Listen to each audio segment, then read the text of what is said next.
Good morning. Good morning, everyone. All right, I think we'll get started here. Yeah, something about there was a big football game a few weeks ago, and it just reminded me that a friend of mine happened to win a free ticket to the Super Bowl at the Mercedes-Benz Stadium in Atlanta. Mercedes-Benz.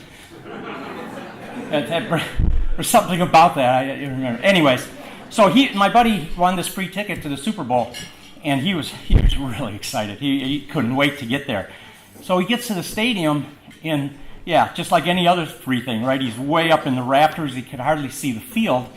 So he's looking around and happens to see this empty seat right down next to the field. So he makes his way down there, and he kind of shuffles into the row, and there was this senior woman sitting in the chair next to him, the seat next to it, and he says, "Excuse me, is this seat taken?" And she goes, "No, go ahead, have a seat." So he sits down, and he says, "Wow, I can't believe that this seat is vacant. Nobody's sitting here." And she goes, "Yeah, unfortunately, that was my husband's seat, and we had been to every Super Bowl since we had been married." And he said, "Well, what happened?" He said, "Well, I'm sorry, but he had passed away." And I said, "Oh, I'm sorry to hear that. But you couldn't get a friend or a relative to come and fill the seat?" She goes, "No, everyone's at the funeral."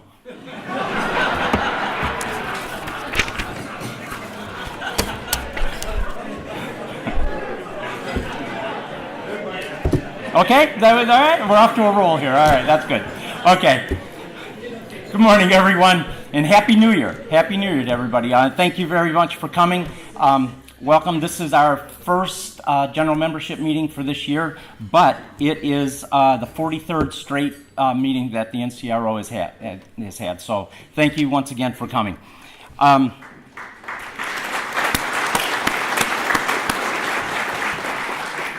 My name is Mike Cipineri. I'm the MC for today. I think we had about 175, 180 people sign up for today's meeting, which is a good turnout, and about another, 65 on the webinar. So, Jason, you draw a crowd. That's good. That's good. So, yeah. All right. How was your breakfast? All right.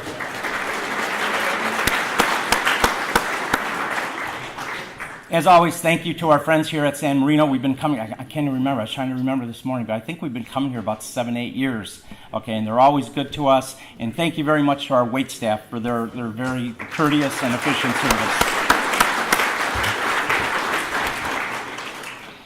Let me just go through a few things first. I pretty much touch on these things every time, but thank you to Rick Golpe and his team for our website. They try to keep information on there that's fresh, not only relative to Chrysler retirees, but seniors in general. So thank you, Rick, for doing that and your team.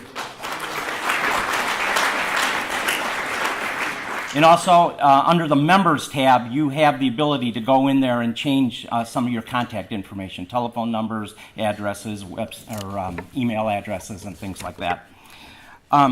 There's also not enough good things to say about our insurance committee, head by Rich Brown and John Kaiser.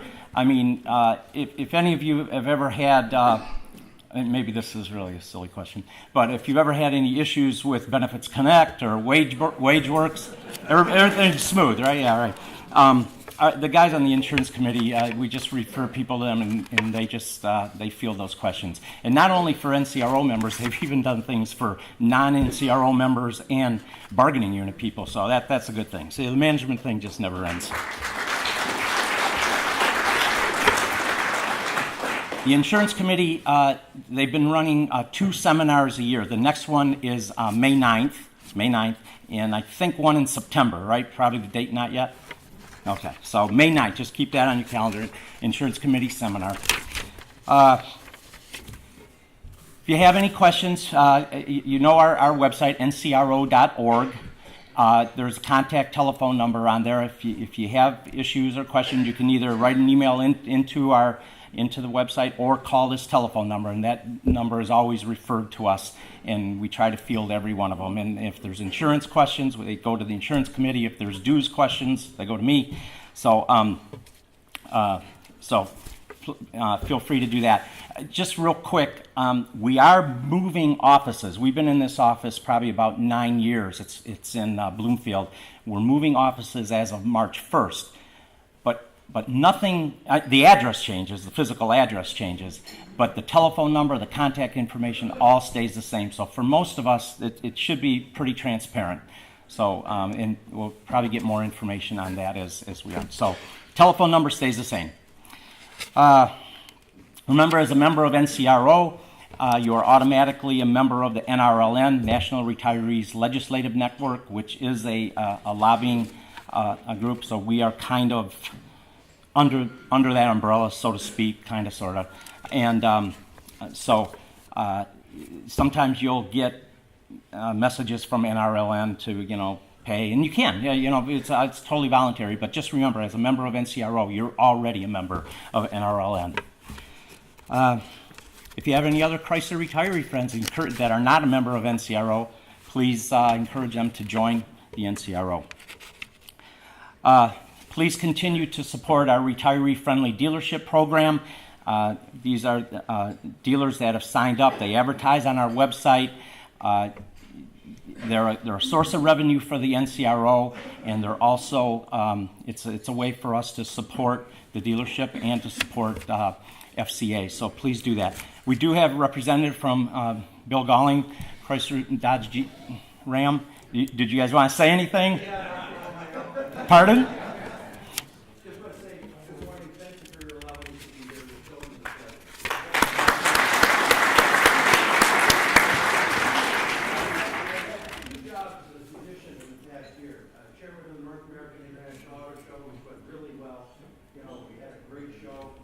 Very nice to be past chairman now. A new title about 10 months ago that almost all of you share, which is Grandpa.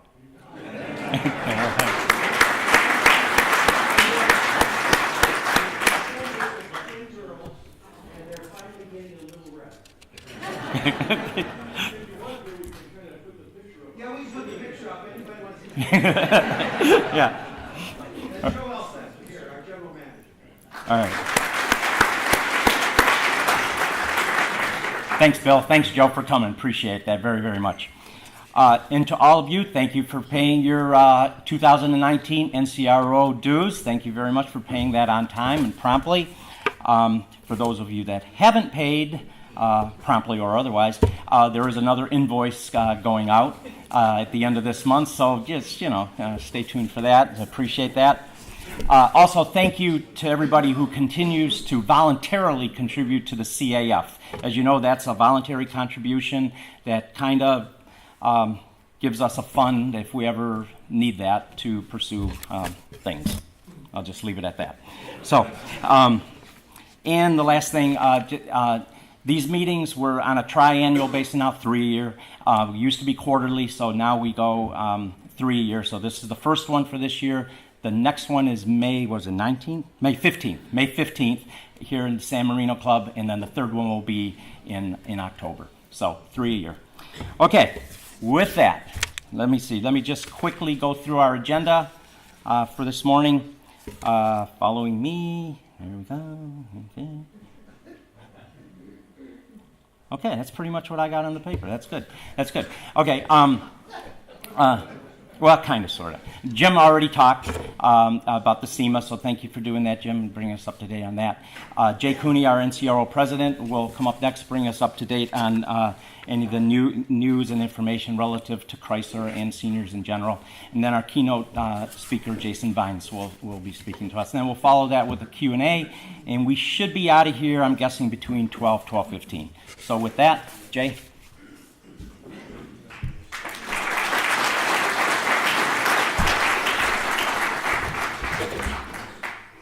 Do I need to do this? Okay. Good morning. Good morning. Welcome, everybody here. I assume that we're all getting ready for another snowstorm. So just hang in there. For those of you who are not smart enough to go to Florida or Arizona or Texas or someplace warm like me, just call a snowplow, guys. Get rid of the snow. Jim, thank you very much for for the talk on SEMA. For those of you who are not involved in it, if you want to get involved, please stop by, see Jim on the way out. It's a good organization. Part of us as a company, part of us as those of us that lived it for a long time. Can't hear me? Is that better? I can talk louder sometimes. Okay. But thanks, Jim. Appreciate it a lot. On your tables, a little bit of a cleanup house. Did you guys see this trip to the Holy Land? This is part of our organization. We're not as organized as it used to be in terms of trips. They kind of come, a couple times a year. This one looks like a really good trip. If you're interested, Dave Poxon, who happens to be in Florida, asked me to kind of remind everybody to do that. So while he's down there, in the sun, and we're all up here in the cold, we can talk about going to the Holy Land. So it's a great trip. Then the other thing I like to talk about, just real quick, is to acknowledge the high-tech guys over here. You have no idea what it takes to put this together. But for Dale and the guys, they do a great job, and thank you very much for what you guys do. Managing setting this up with all of our screens and all the things going on, and then you don't see behind the scenes. We got a webinar going on. As Mike said, there's 65 people from across the United States have signed up to listen and watch, from their pajamas on and whatever. So they manage all that, and it's pretty good. And we try to keep as many people informed of all the things that we're doing, or all the things that should be affecting them. So again, guys, thanks very much. We appreciate your efforts, and we'll double your salaries next month. Good. I got two things I want to talk about.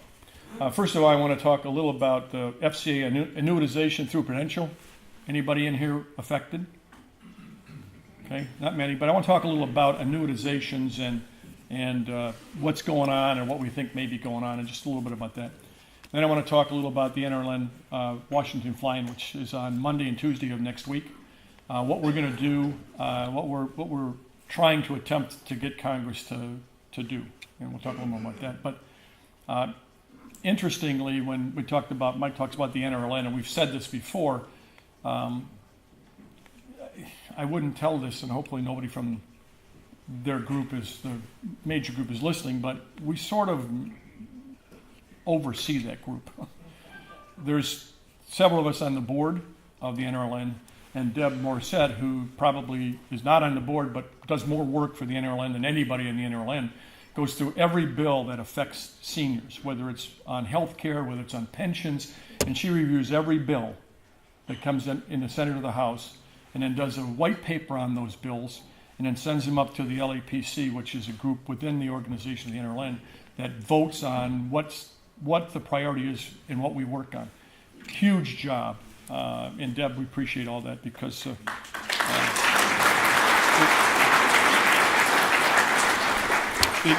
it's very important to us, in not that we're control freaks, but we kind of like that we're doing this so we can kind of oversee what's going on. And when I talk about the flying, you'll see what our influence has an effect on those activities. So let's talk about the annuitizations. This is the second set of annuities that FCA purchased. And if everybody knows what that is, basically what they've done is they take a certain percentage or certain number of individuals, and they take them out of the pension plan, move the assets, liabilities over to the insurance company, and then the pension is paid through the insurance company. The first one was done last March through Athene.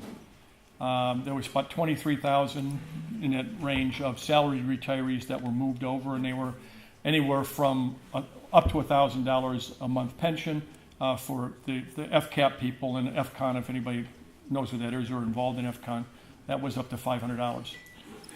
We had some discussion about that, and I'll talk a little more about our issues with the annuitization. Then in February 1st, a group of about 7,000 retirees were transferred from the pension plan to Prudential, and those individuals on FCAP were up to $2,000 a month, and then there was a FCON that was up to $1,000 a month. So When I use the word kind of low-hanging fruit, I don't really mean that in a bad way, but it's lower.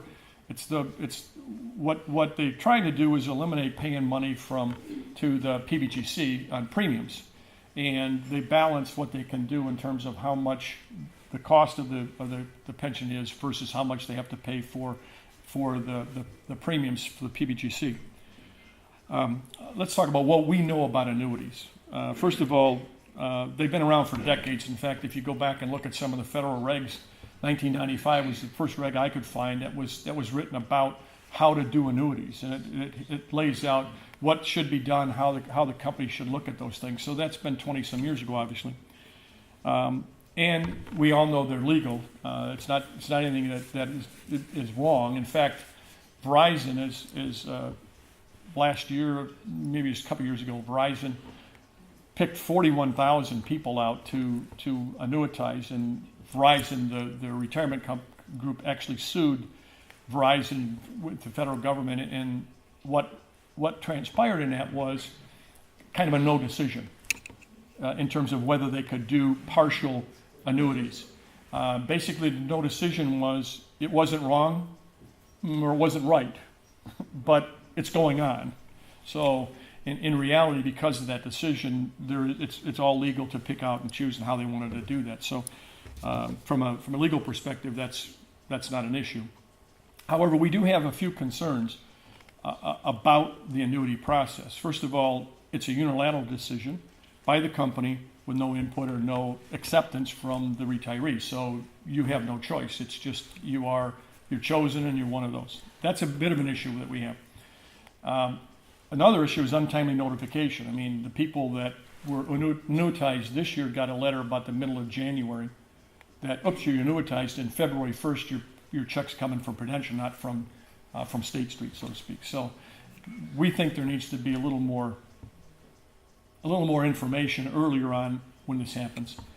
One of the real issues that we have is with the people who are left, and that's because when the annuities are paid, they have to pay at least 100%, and then it's negotiated with the insurance companies on what percentage additional money will they take to manage this fund. We know that sometimes it's been 103% of the liabilities that are transferred, the assets would be, or up to 110%. So what happens then is those left in the pension plan can be less funded than it was prior to the annuities. We think that's wrong. We think, in fact, if they're going to do annuities, that those remaining in the pension plan should be as at least well funded as they were before the annuities. And then security of annuities versus pension, and that's something that I want to discuss a little bit, because it's sort of the question that we got from some people was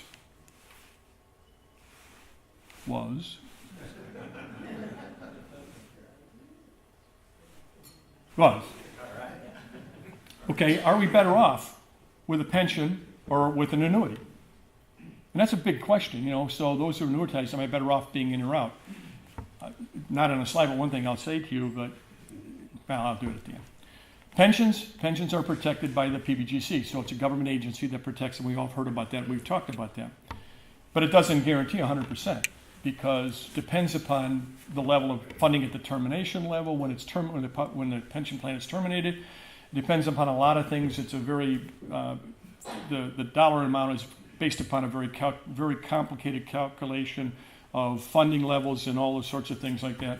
And we know from reviewing things that if our pension plan, if you get the AFN and it says the pension plan is funded at 85%, we're pretty sure that somewhere between a 20 and a 30% reduction will be what the PBGC values the pension at. So if we say it's 85%, they're going to tell you it's probably more like 60-ish. So you're not getting 100% based on that. And it's age, it all has to do with a lot of age and whatever. So that's the protection that we have through the federal government. Now annuities are protected by state insurance regulators, and they have very, very strict capital rules, a minimum of 100% financing that they require insurance companies to handle. That's one. Two, in 2017, The industry had 5 times the amount of the capital they required. So they have a lot more money in there than what they owe in their funds. And then next one is they're required to invest very conservatively. So they're not out investing in, in crazy stocks and whatever. There's a requirement for them to be very conservative in their investments. And then they're backed by a state guarantee of between $250,000 and $500,000, depending on that state you're in. The other thing that is very important, and we talked about this before, when General Motors did theirs, General Motors with Prudential negotiated that the assets that were transferred from the pension plan to the annuities of General Motors were kept outside of Prudential's assets. So if something were to happen to Prudential, a bankruptcy of some sort, those assets were outside of the company's assets, so they should have been even more protected. Well, in both cases, FCA did the same thing. With Athene and with Prudential, we have been told by them that they've negotiated that those assets would be held outside of the company, Prudential's and Athene's assets. So in that, we think there's even more protection because of that situation. Okay.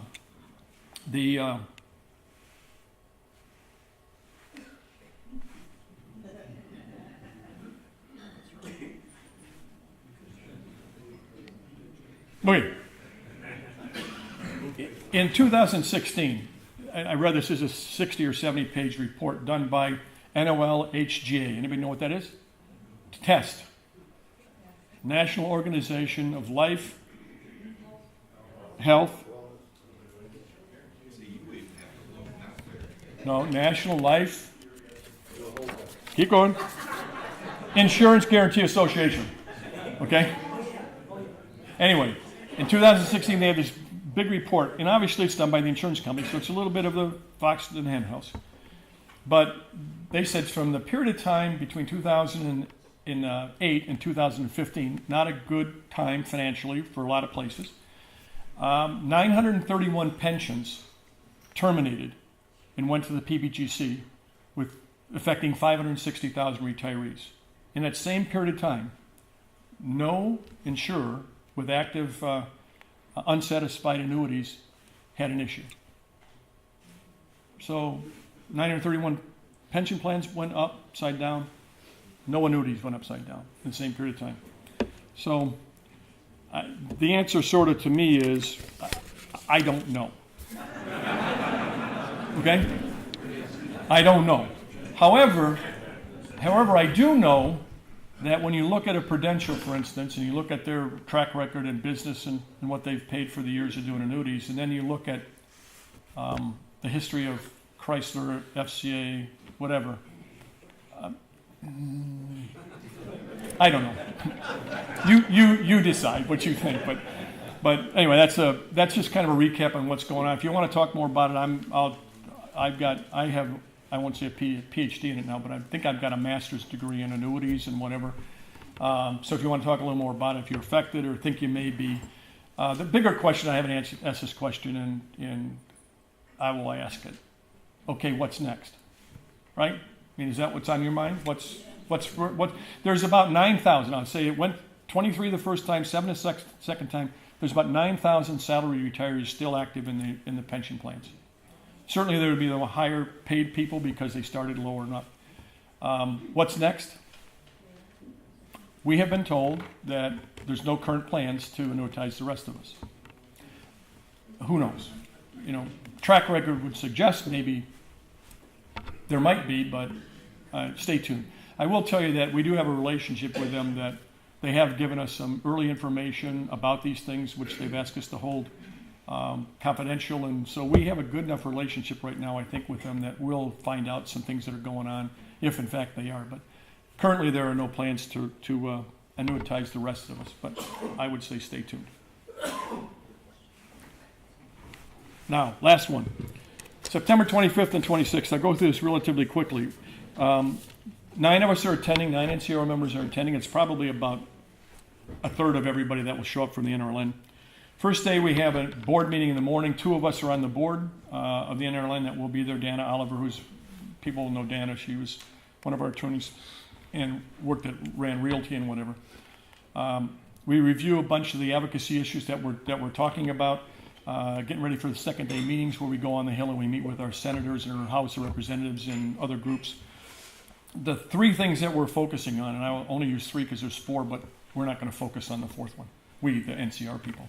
First one is, and I'll show you how we kind of lead sort of what's going on with the NRLN. First one is pension overpayment recoupment issues, and we've talked about this before. People know about that.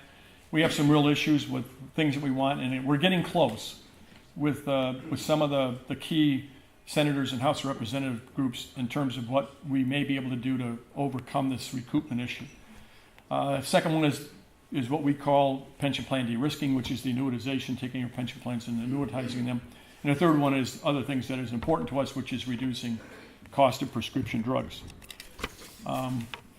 Second day when we go on the Hill, we're scheduling meetings right now with groups. We have a meeting with Gary Peters. We have his group. We have a meeting with Debbie Stabenow and her group, and other ones that we're in the process of fulfilling.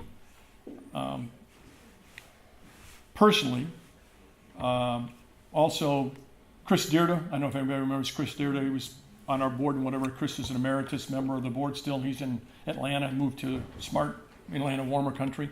He's coming to meet us in Washington. He'll get together with some of the Georgia people.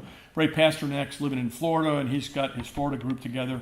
Dana happens to be, and Joe Huber, who isn't attending, but Dana will be there. Dana Oliver, who lives now in Ohio people, and then we'll get a bunch more Michigan people there. But I personally have, with the NRLN and a small group of us, are meeting specifically on the recoupment issue and on the overpayment issue. And we've got a lot of people that are working on that because they're kind of concerned about it. Counsel for Senator Wyden, Drew Crouch. We're meeting with, again, with Kendra Isaacson, who's a counsel to Senator Murray on the Senate Health Committee, which manages these kind of things, and Senator Murray's from Washington.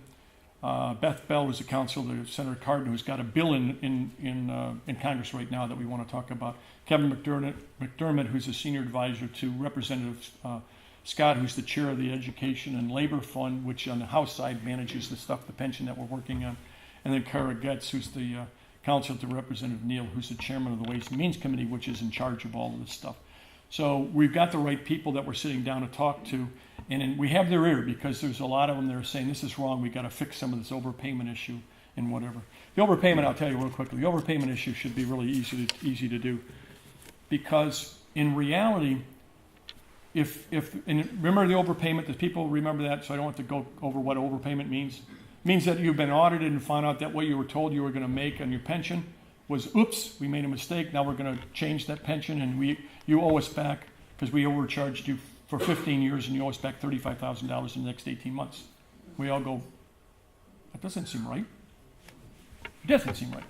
And it isn't right. So we have their ear, and really if you think about it, and ERISA was really, when it was put together, it was not put together right, because in reality, if they told you were paid this much, you were supposed to be paid this much, in reality, that's the money that went into the pension plan to fund it, so it was already funded at a higher level than what should have been paid. So that money should be in there. So you go, so why do we have to have it repaid? Because it's already been put in, technically. So I mean, those are the issues that we're going to work with them. So stay tuned. We'll give you an update on that. But those are two critical issues that we're working very hard on to manage now. Last thing, again, thank you for your support. Mike said it, paying your dues. We really, really appreciate what you're doing. Even those individuals who might be annuitized, we would suggest and hope that you would continue to be a member of the NCRO. Like I said, the $25 is worth the insurance company. Insurance group, if you have any issues, those guys are unbelievable how they get things taken care of through FCA. I stated this with the United Way. We're working on something with the United Way. And I said to him, one of the things that bothers me, which I'm going to start working on with Barb Pilarski and the HR group, is the comment was, well, when you retire, you leave the company.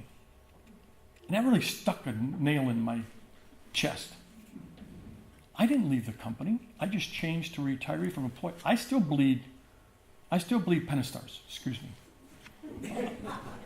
I still bleed them. And I bet you most of you out there still bleed Penistars. So I didn't leave the company. I just changed to retiree. So we need to get that mindset change that leave the company. We didn't do that. So again, if you have any issues, see the insurance committee, get to us and whatever, so we'll take care of them. So again, thank you for your support. We appreciate everything that you guys you do to help us maintain the fight to keep our pensions and benefits there. So with that, I'm turning to